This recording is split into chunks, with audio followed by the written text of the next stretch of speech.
আইপিএলের নিলাম থেকে মুস্তাফিজুর রহমানকে পাওয়ার জন্য তিনটা ফ্র্যাঞ্চাইজি কেন এরকম মরিয়া হয়ে উঠবে? আজকে আইএল টি-20 ম্যাচ দেখেছেন?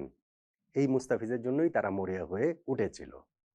মুস্তাফিজুর রহমান কি এমন বোলার যে তার জন্য 9,20,00,000 রুপি খরচ করতে হবে, কিংবা বাংলাদেশি মুদ্রায় 12,40,00,000 টাকা খরচ করতে হবে, ম্যাচ প্রতি প্রায় 1 কোটি টাকা করে তাকে দিতে হবে? আবারও বলছি, আজকে আইএল টি-20 ম্যাচ দেখেছেন? সেই মুস্তাফিজের জন্যই এই কলকাতা নাইট রাইডার্স এতগুলো অর্থ খরচ করেছে। দেখুন, উইকেট অনেকেই নিতে পারেন, কিন্তু ইম্প্যাক্ট টি-20 ক্রিকেটের জন্য যেটা ভীষণ রকমের গুরুত্বপূর্ণ, সেই ইম্প্যাক্টের দিক থেকে মুস্তাফিজ আসলে বল হাতে এখন পৃথিবীর সবচেয়ে গুরুত্বপূর্ণ বোলারদের একজন, এইটা স্বীকার করতেই হবে।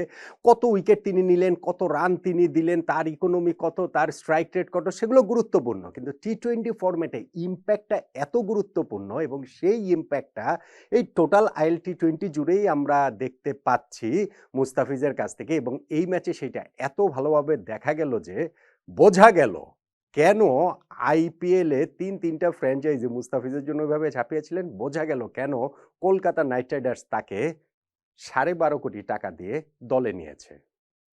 এরকম ইম্প্যাক্টফুল বোলারকেই তো আইপিএলের প্রয়োজন, যে কোনো দলেই, আসলে যে কোনো লিগেই প্রয়োজন। মুস্তাফিজ এই আইএল টি-20তে 7টা ম্যাচ খেলেছেন, এখন পর্যন্ত 14টা উইকেট নিয়েছেন, হাইয়েস্ট উইকেট টেকারের তালিকায় তিনি 2 নম্বরে রয়েছেন। এগুলা গুরুত্বপূর্ণ স্ট্যাট, কিন্তু আমার কাছে সবচেয়ে গুরুত্বপূর্ণ স্ট্যাট, আমার কাছে না, এটা সবার কাছেই আসলে হওয়ার কথা, ইম্প্যাক্ট। আমরা দেখেছি যে কয়েকদিন আগে সাকিব আল হাসানের দলের সঙ্গে যখন মুস্তাফিজের দলের খেলা হয়েছিল, সেইখানেও তিনি ওই শেষ দিকে গিয়ে 1 ওভারে 3টা উইকেট তুলে নিয়েছিলেন।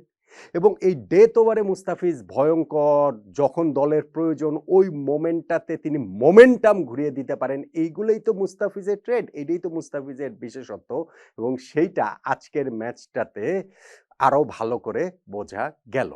মুস্তাফিজের শুরুটা আজকে ভালো হয়নি। তিনি সেকেন্ড ওভারে বোলিংয়ে এসেছিলেন, জেমস ভিন্স তাকে একটা 4 মারলেন, রামানুল্লাহ গুরবাজ তাকে ছক্কা মারলেন, ওই ওভারে তিনি 13টা রান দিয়ে দিলেন। এরপরে 13 নম্বর ওভার শেষ হওয়ার আগ পর্যন্ত তার হাতে আর বল তুলে দেওয়া হয়নি। ততক্ষণে এই গালফ জায়ান্টস তারা ইনিংসটাকে গুছিয়ে নিয়েছে। 3 উইকেটে 110 রানে তারা পৌঁছে গিয়েছে। উইকেটে 2 সেট ব্যাটসম্যান, জেমস ভিন্স তখনও রয়েছেন, এবং আজমতুল্লাহ ওমরজাই ততক্ষণে 40s ঘরে পৌঁছে গিয়েছেন। ফলে 13 ওভার শেষে যেই দলটার স্কোর 3 উইকেটে 110, সে 7 ওভারে অ্যাটলিস্ট 70 রান করলেও তো 180 হয়ে যায়, 200 রান পর্যন্ত হতে পারে, এরকম একটা অবস্থা। এবং ঠিক সেই মুহূর্তে মুস্তাফিজকে বোলিংয়ে ফিরিয়ে আনা হলো, এবং তখনই মুস্তাফিজ তার ম্যাজিকটা দেখালেন। মুস্তাফিজ বোঝালেন তার ইম্প্যাক্টটা, এবং বোঝালেন কি কারণে আইপিএলে তিনি এত মূল্যে বিক্রি হলেও সেটা যথার্থ। জেমস ভিন্স প্রথম বলটাতে তাকে 4 মেরেছিলেন, পরের বলটাতে ওই 14 নম্বর ওভারে পরের বলটা তিনি ওয়াইড দিলেন, কিন্তু থার্ড বলটাতেই কাঙ্ক্ষিত ব্রেক থ্রু এনে দিলেন। 60+ 61 রানের জুটি যে হয়ে গিয়েছিল জেমস ভিন্সকে, তিনি একটা কাটারে বিভ্রান্ত করে উইকেট কিপারের হাতে ক্যাচ দিলেন, তিনি পার্টনারশিপটা ব্রেক হলো। আর এক বল পরেই সেকেন্ড উইকেটটাও তিনি পেয়ে গেলেন আজমতুল্লাহ ওমরজাই, যিনি ততক্ষণে 25 বলে 43 রান করে ফেলেছেন, 3টা 4 মেরেছেন, 3টা ছক্কা মেরেছেন, এবং তার ওই বিস্ফোরক রূপেই তিনি রয়েছেন। তাকে আউট করতে না পারলে স্কোরটা আসলে ধরাছোঁয়ার বাইরে চলে যেতে পারত মুস্তাফিজের দলের, কিন্তু ওই জায়গাটাতে তিনি আরো একটা কাটারে এইবার আজমতুল্লাহ ওমরজাইয়ের ব্যাটের ইনসাইড এজ লেগে তিনি প্লেড আউট হয়ে গেলেন, বোল্ড হয়ে গেলেন, ডাবল ব্রেক থ্রু এনে দিলেন, 2 সেট ব্যাটসম্যানকে মুস্তাফিজ আউট করে দিলেন। ম্যাচে দারুণভাবে কামব্যাক করলো মুস্তাফিজের দল দুবাই ক্যাপিটালস। বাট এইখানেই আসলে শেষ না। নেক্সট ডেলিভারি তিনি যেটা করলেন ওইটাই আসলে ক্লাসিক মুস্তাফিজ। ওইটাতে মুস্তাফিজকে সবচেয়ে ভালোভাবে বোঝা যায়। লেগ স্ট্যাম্পের বাইরে বল পিচ করেছে, সেইটা অফ স্ট্যাম্পের বেলস তুলে নিয়ে গেছে, ব্যাটসম্যানের আসলে কিছুই করার ছিল না। মুস্তাফিজ তখন অন হ্যাট্রিক, যদিও তিনি ওভারের লাস্ট বলটা থেকে আর উইকেট তুলে নিতে পারেননি, হ্যাট্রিক তার হয়নি। কিন্তু ওই যে 14 নম্বর ওভারটাতে যেইখানটাতে তিনি মাত্র 6 রান দিয়ে 3টা উইকেট তুলে নিলেন, সেইটার ইম্প্যাক্ট অনেক। একটা দলের স্কোর ১৩ ওভার শেষে ৩ উইকেটে ১১০, সেই দলটা ১৮০, ১৯০, ২০০ পর্যন্ত করার মতো অবস্থাতে রয়েছে।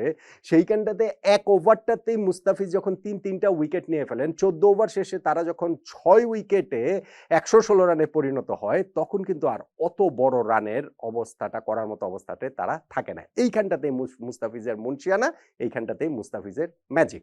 মুস্তাফিজ ইনিংসের লাস্ট ওভারও বোলিং করেছেন, সেখানটাতে তিনি আরও একটা উইকেট পেতে পারতেন এক্সট্রা কাভারে, ওইখানে মোহাম্মদ নবী ক্যাচটা না ফেলে দিলে।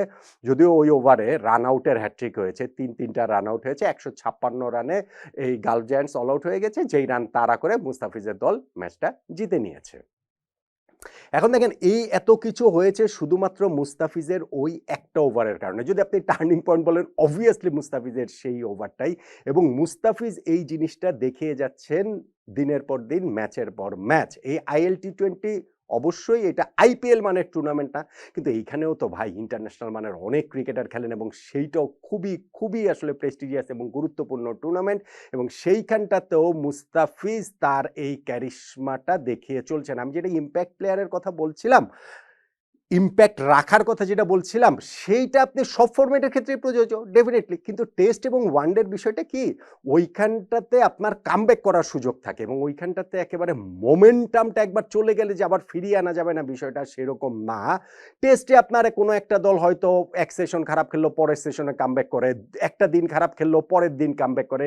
ইভেন ওয়ানডে ম্যাচেও যেহেতু ইনিংসটা 50 ওভারের 300 বলের খেলা, সো সেইখানটাতেও অনেক রকম জায়গা থাকে। কিন্তু টি-20 মাত্র 120 বলের ইনিংস, এবং সেইখানটাতে মোমেন্টামটা ঘুরিয়ে আনাটা, ফিরিয়ে আনাটা, নিজেদের দলের দিকে দেয়াটা, এই ইম্প্যাক্ট রাখাটা আসলে খুব গুরুত্বপূর্ণ। সেটা বোলিংয়েও, যেটা আমি বললাম মুস্তাফিজের এরকম ওভার, ব্যাটিংও আপনি দেখবেন হয়তো কেউ একজন একটা ওভার ব্যাটিংয়েই 20-22 রান নিয়ে পুরো ম্যাচের চেহারাটাই আসলে পাল্টে দিয়েছে। সো টি-20 ফরম্যাটে ইম্প্যাক্ট প্লেয়ারের, যেই সব ক্রিকেটাররা ইম্প্যাক্ট রাখতে পারেন এই ছোট্ট সময়ের মধ্যে, তাদের গুরুত্ব আসলে অনেক বেশি। দেখেন, আপনি ভারতের যে টি-20 ওয়ার্ল্ড কাপের স্কোয়াড ঘোষণা করলো, সেইখানটাতে তারা শুভমান গিলকে বাদ দিয়েছে। শুভমান গিল কি কোনো অংশে খারাপ ক্রিকেটার?